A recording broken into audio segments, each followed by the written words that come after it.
Hello po. Bago nyo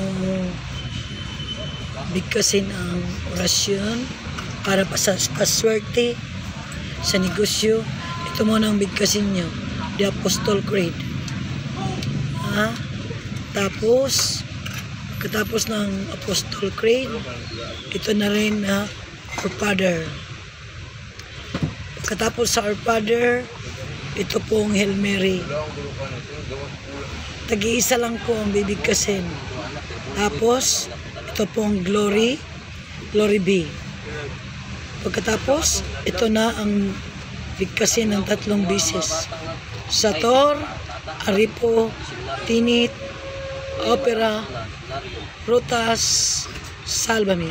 Satur, Aripo, Tinit, Opera, Rutas, Salvami. Tapos, bigkasin ang kailingan, ha? Bigkasin ang kailingan. Ito. Pagkatapos ng kailingan, ito. Ang susi.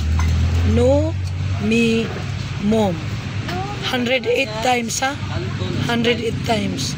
Kailangan ang desire nyo sa puso nyo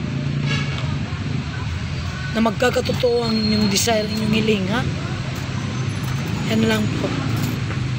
Sana at ng kailangan nyo matupad sa inyong negosyo ng mga kagaya nakin. Kagaya sa akin na walang-wala sa noon.